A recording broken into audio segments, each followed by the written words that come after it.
Gerald Anderson, nagparamdam kay Kim Chu.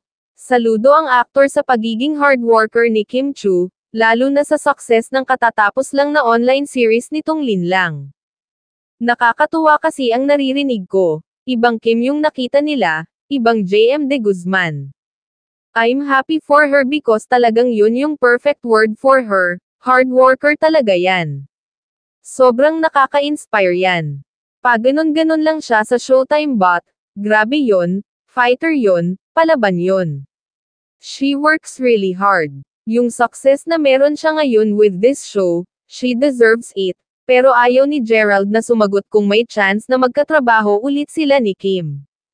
Di ko masasagot yon. Di ko alam. Kailangan natin silang makausap, ang mga executive. Ngunit komento ng mga netizen ay kung pumayag ba naman si Kim sa kabila ng nangyari sa kanila. Samantala, nanatiling solid kapamilya pa rin ang aktor matapos ang 17 taon ng pananatili niya sa ABS-CBN, sa pagpirma niya ng panibagong kontrata sa Solid Kapamilya, the Gerald Anderson Network contract signing event na ginanap sa ABS-CBN Dolphy Theater kamakailan. Kahit 17 years na akong nagtatrabaho sa ABS-CBN, I think this next few years mas motivated ako. Mas excited and mas passionate to do more projects na makaka-inspire sa mga Pilipino. Alam ko kasi na kapag binigay mo lahat at maganda ang proyekto, I have seen the impact sa mga kapwa Pilipino natin, ani Gerald.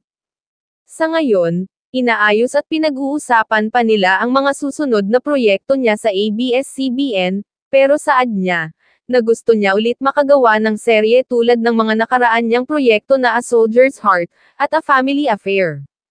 Binanggit din niya na gusto niyang makasama si Richard Gutierrez sa isang programa. Sabi ko sa kanya, I think dapat na tayo gumawa. Kakatapos lang ng The Iron Heart, gawa tayo ng action drama, dagdag niya.